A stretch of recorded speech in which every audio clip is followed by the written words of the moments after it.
चला तर पाहूया आजचा परिसर अभ्यास या प्रश्नाची उत्तरे. तर अजिंठा लेणी कोणत्या जिल्ह्यात आहेत? तर पर्याय क्रमांक 2 छत्रपती संभाजीनगर या जिल्ह्यामध्ये अजिंठा लेणी आहेत. खालीलपैकी अदृश्य व्यापार करणारी व्यक्ती कोण? शेतकरी, कुंभार का डॉक्टर? पर्याय क्रमांक 2 डॉक्टर ही अदृश्य व्यापार करणारी व्यक्ती आहे. ध्रुवाकडून बाष्पीभवनाचा वेग हा कमी कमी होत असतो. पर्याय क्रमांक 4 हे या प्रश्नाचे उत्तर असेल. थंड प्रदेशातील हिम हे डॅश असते. तर थंड प्रदेशातील हिम हे अपारदर्शक असते. पर्याय क्रमांक 4. खालील पर्यायापैकी पश्चिम वाहिनी नदी कोणती? तर लुनी. पर्याय क्रमांक 1 ही पश्चिम वाहिनी नदी आहे. इस्रो हे कशाचे संक्षिप्त रूप आहे? तर Indian space research organisation. ISRO याचे संक्षिप्त रूप आहे.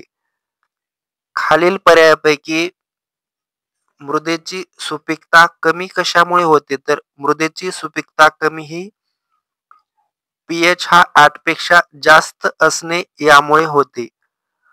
अग्निबाणाचे प्रक्षेपण कार्य या नियमाशी संबंधित आहे. तर पुढीलपैकी न्यूटनचा गतिविषयक तिसरा नियम याच्याशी संबंधित आहे. आईस्क्रीम तयार करताना व ते थंड ठेवण्यासाठी कशाचा उपयोग होतो? तर द्रवरूप नायट्रोजनचा उपयोग होतो. पर्याय क्रमांक 3. पुढील प्रश्न, रक्तातील अविद्राव्य स्नायू वेगळे करण्यासाठी कोणत्या पद्धतीचा वापर केला जातो? तर पर्याय क्रमांक 2 अपकेंद्री पद्धतीचा वापर केला जातो. पर्याय क्रमांक 2. हिमालयातील नद्यांना उन्हाळ्यात पूर येण्याची क्रिया कोणत्या बदलामुळे घडते? तर विलयन बदल. पर्याय क्रमांक 1 यामुळे घडते.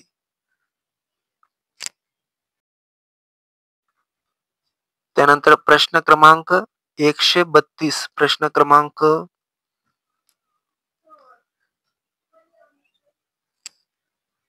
132 या ठिकाणी उकळीचा सांदा, बिजागरीचा सांदा, सरकता सांदा व अचल सांदा. तर उकळीचा सांदा म्हणजेच खांदा. पर्याय क्रमांक 4 अ चे उत्तर हे 4. उकळीचा सांदा, खांदा, बिजागरीचा सांदा, कोपर, सरकता सांदा, मनगट आणि अचल सांदा कवटीचा. तर अशा पद्धतीची ही उत्तरे असतील. तर पर्याय क्रमांक 4 हे या प्रश्नाचे उत्तर असेल.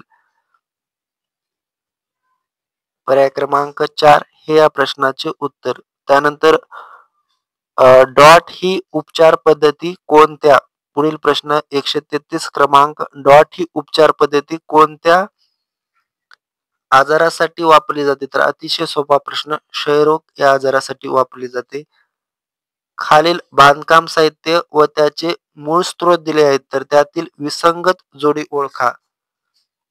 वाळूपासून काच ही योग्य जोडी आहे. तर मातीपासून विटा ही सुद्धा योग्य. चुनखडीपासून सिमेंट ही सुद्धा योग्य. तर पर्याय क्रमांक 3 कांस्यापासून लोखंड ही अयोग्य. जिभेवरच्या छोट्या छोट्या उंचवट्यांना डॅश म्हणतात. तर पर्याय क्रमांक 2 रुचिकलिका असे म्हणतात. छत्रपती शिवाजी महाराजांचे विश्वासू सहकारी व त्यांची जबाबदारी यांची अयोग्य जोडी कोणती? प्रश्न क्रमांक 136. तर पर्याय क्रमांक 1 पायदळातील अधिकारी नूरबेग ही अयोग्य जोडी आहे. पर्याय क्रमांक 1. त्यानंतर सरदेसाई. त्यानंतर प्रश्न क्रमांक 137 गो सरदेसाई यांनी स्थिर बुद्धी या विशेषणाचा वापर छत्रपती शिवाजी महाराज यांच्यासाठी केला. पुढील प्रश्न, रामायण रामानंद सागर. तर भारत एक खोज श्याम बेनेगल. भारत एक खोज श्याम बेनेगल. त्यानंतर भारतात हैदराबाद संस्थानाचे विलिनीकरण यासाठी विलिनीकरण विरोध करणारी संघटना कोणती होती? तर ती रजाकार संघटना होती.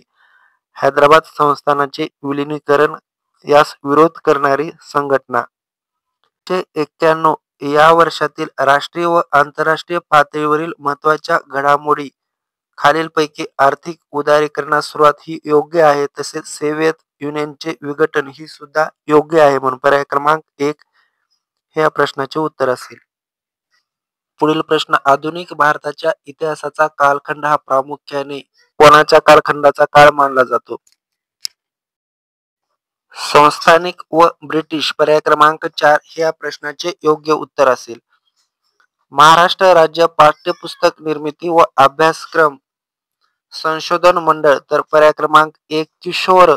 पर्याय क्रमांक 1 किशोर हे योग्य उत्तर आहे. तर स्वातंत्र्य संग्रामातील काकोरी कट खालील पर्यायापैकी कोणत्या घटनेशी संबंधित आहे?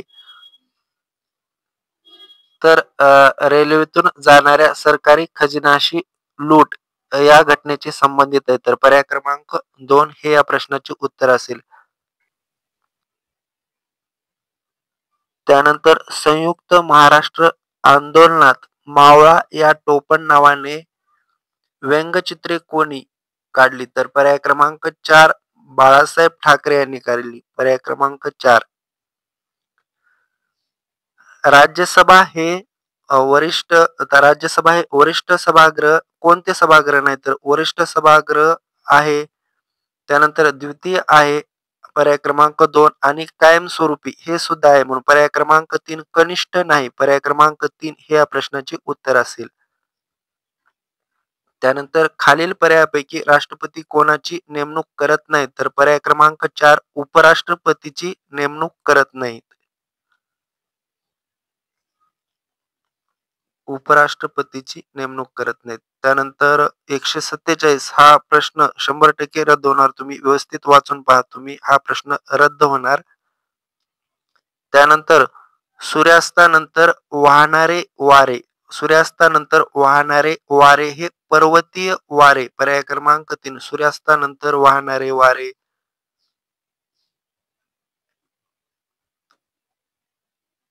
सूर्यास्तानंतर वाहणारे वारे. तर याचे उत्तर येईल पर्वतीय वारे. त्यानंतर प्रश्न क्रमांक 149 कोणत्या हवामानात बाष्पीभवनाची क्रिया मंदावते? तर दमट हवामानात बाष्पीभवनाची क्रिया मंदावते. तर अशा पद्धतीने सर्व परिसर अभ्यास या विषयातील सर्व प्रश्नाची उत्तरे तर पुढील टॉपिक लगेचच आपण पाहूया.